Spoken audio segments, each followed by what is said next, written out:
Assalamualaikum warahmatullahi wabarakatuh. Waalaikumsalam warahmatullahi wabarakatuh. Selamat pagi Sobat Betari di rumah. Bagaimana kabarnya hari ini?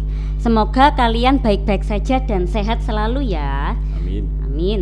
Kembali lagi bersama kami di Betari Podcast. Betari, berbudi dan berprestasi.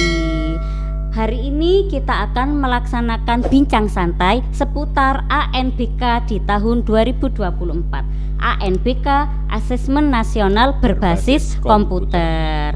Nah, sudah hadir di sini Bapak Muhammad Nasir SPD sebagai narasumber kita di podcast kali ini, juga sebagai proktor ANBK. Apa itu proktor? Jadi proktor adalah petugas yang menangani aspek teknis aplikasi ANBK di tahun 2024. Benar nggih Pak Nasir? Betul. Pak Nasir, selamat pagi. Selamat pagi Bu Siska. Bagaimana kabarnya hari ini? Alhamdulillah menyala. Alhamdulillah menyala guruku. Siap. Ya. Jadi Pak Nasir, kita akan melaksanakan bincang santai karena Sobat Betari terutama mama-mama kelas 5 ini masih belum paham apa itu ANBK. Oke. Nah, menurut Pak Nasir ANBK itu apa? Baik Bu Siska, terima kasih. Sebelum kita membahas ANBK, maka kita harus tahu betul awalnya dulu. Begini semuanya. AN itu kepanjangan dari Asesmen Nasional. Kalau dulu ada istilahnya ujian nasional. Nah, itu dihapus, sekarang menjadi namanya AN. Lalu kalau dulu itu sebagai kelulusan dan predikat individu, kalau di AN itu tidak ada. Jadi AN itu bukan dipakai untuk penentu kelulusan, tidak. AN tidak dipakai untuk penentu kelulusan atau predikat per individu. Kalau dulu pasti dipakai untuk yang namanya kelulusan dan predikat individu. Jadi Pak Nas tekankan dulu kepada orang tua, AN itu bukan menjadi penentu kelulusan dan predikat individu. Itu tidak ada. AN itu sebagai pelaksanaan evaluasi mutu pendidikan. Nah, apa yang dimaksud pemetaan mutu pendidikan? Artinya begini, satuan pendidikan nantinya ketika mendapatkan informasi dari pelaksanaan ANBK itu pasti ada namanya rapor pendidikan. Nah, rapor pendidikan itu misalkan di numerasinya itu sedikit turun. Nah, Bapak Ibu guru nanti pasti melaksanakan namanya IRB, identifikasi refleksi benahi. Nah, jadi begini, AN itu bertujuan untuk meningkatkan mutu pendidikan. Sekali lagi, untuk meningkatkan mutu pendidikan, bukan sebagai penentu kelulusan atau predikat individu. Tidak ada. Jadi anak-anak nanti yang melaksanakan ANBK itu bukan berarti nanti dapat nilai secara individu, bukan, tidak ada. Jadi nanti itu Bapak Ibu guru dan anak-anak itu nanti tidak memiliki predikat individu, tetapi langsung yang namanya SDN Jombatan 3 Jombang. Nanti rapotnya juga begitu, rapot pendidikan SDN Jombatan 3 Jombang. Oh, begitu ya. Sangat jelas sekali nggih Bapak Ibu Sobat Betari di rumah, karena banyak sekali anak-anak baik juga mama-mama ini kebingungan Pak Nasir. Khawatirnya ketika ANBK-nya nilainya jelek, oh pasti akan tidak lulus di Jombatan 3. Betul. Bahkan ada yang punya pemikiran begini, loh anak saya kok enggak ikut kan dan sebagainya begitu toh. Enggak apa-apa. Begini Bapak Ibu, peserta dalam pelaksanaan AN itu yang pertama Bapak Ibu guru dan kepala sekolah yang terdata pada Dapodik. Yang kedua adalah anak-anak kelas 5 yang diambil samplingnya oleh kementerian itu 30. 5 itu cadangan. Tentu kan tidak semua ikut. Terus bagaimana Pak Nasir? Tidak apa-apa. Ibarat pemain sepak bola itu ya, kita itu bukan berarti nanti dapat nilai per individu, tapi nilainya adalah atas nama pendidikan. Nah gitu. Jadi nanti itu ujungnya adalah hasil e-raportnya, raport SDN Jombatan 3 Jombangnya itu. Ya. Jadi, berarti ini anak-anak berusaha untuk meningkatkan secara kelompok ya, secara nasib sekolah berjuang kita bersama. berjuang bersama. Berjuang bersama. Oke, siap. Baik begini. Jadi meskipun ini bukan untuk penentu kelulusan ataupun predikat secara individu, nah tetapi kita harus bisa memberikan yang terbaik. Benar. Tidak usah bingung.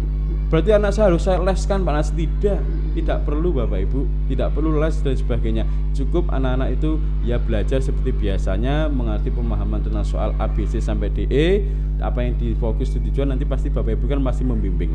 Nah, itu saja, tidak usah bingung. Jadi AN itu tidak usah disambut dengan ribet.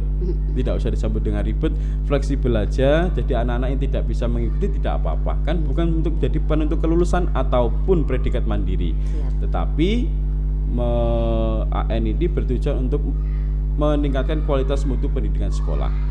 Siap, perlu ditekani, tidak perlu dibuat ribet. Ya, begitu. Nah, Pak Nasir, ANBK itu kan ada yang untuk siswa, ada yang untuk guru. Betul. Kalau untuk guru ini bagaimana? Baik. Jadi begini Bu Siska. AN itu bisa dibilang dibagi menjadi dua. Yang pertama namanya ANBK, yang kedua Sulingjar. Sekali lagi nggih. AN itu bisa menjadi dua. Yang pertama adalah ANBK, yang kedua Sulingjar. ANBK ini untuk siswa.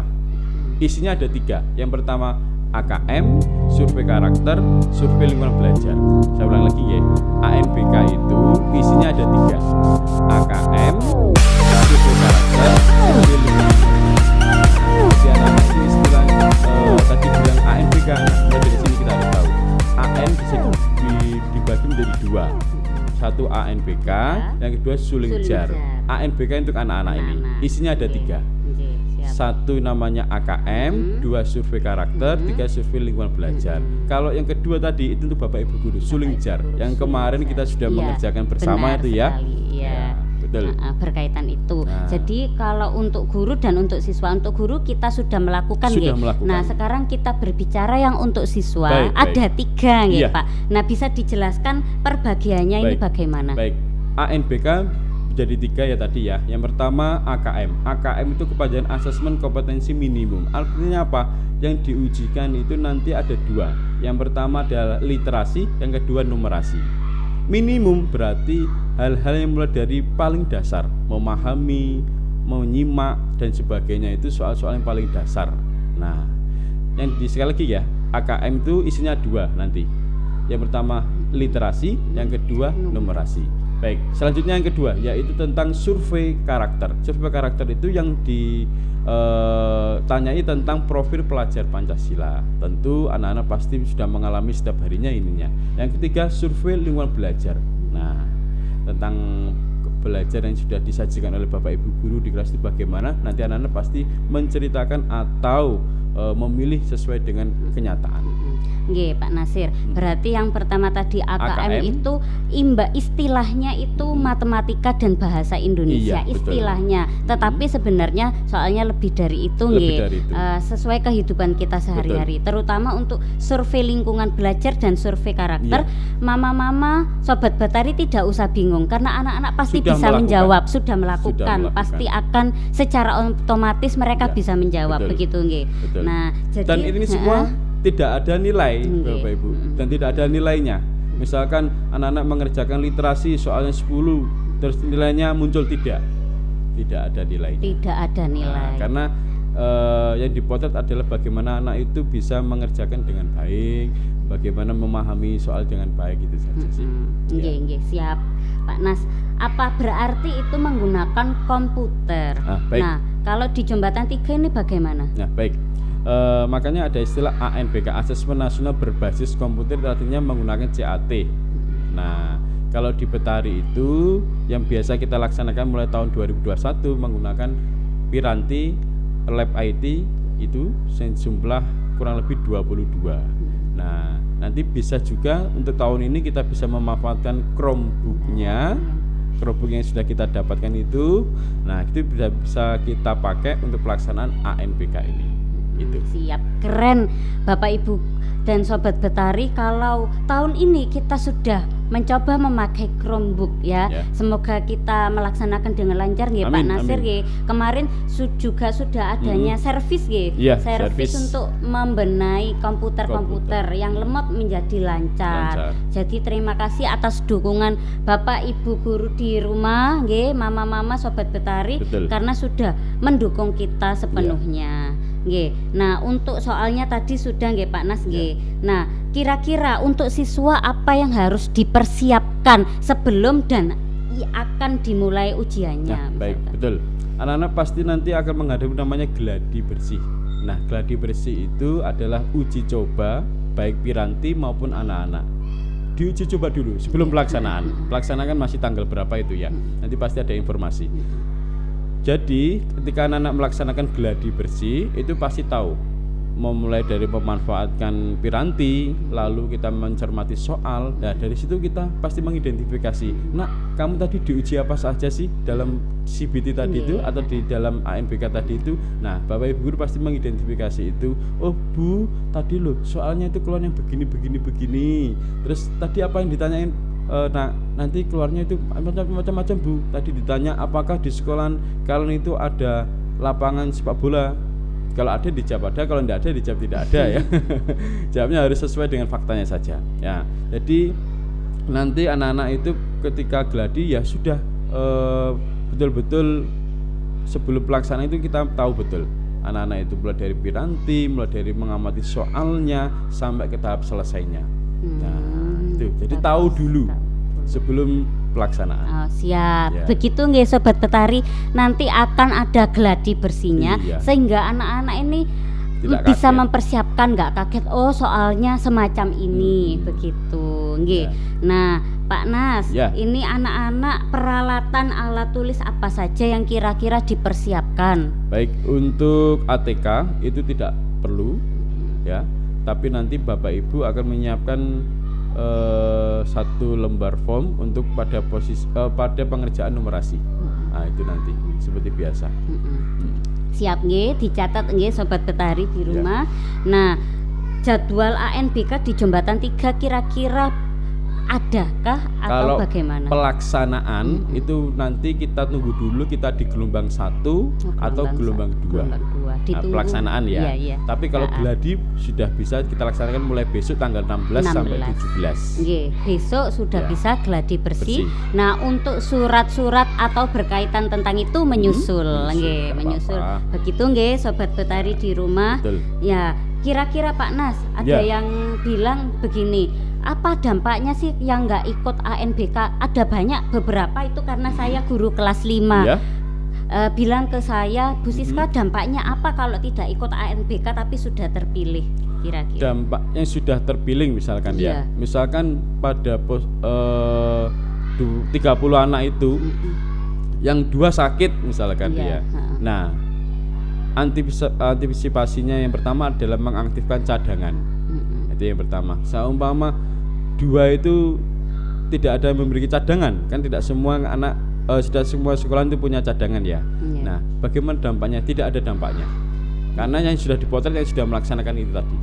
Benar. Nah, jadi ibarat pemain sepak bola yang tanding misalkan hasilnya itu 10 kok jadi 8, ya sudah 8 itu yang dipotret. Dan kan 2 tidak jadi sebaik mungkin untuk bisa melaksanakan secara keseluruhan ya, karena juga sobat Betari untuk anak-anak kelas 5 ini adalah pengalaman. Kalau Bu Siska dulu ketika kecil ya pasti ikut ya mencari pengalaman begitu ya, jadi enggak usah takut. Kita itu namanya malah menakutkan.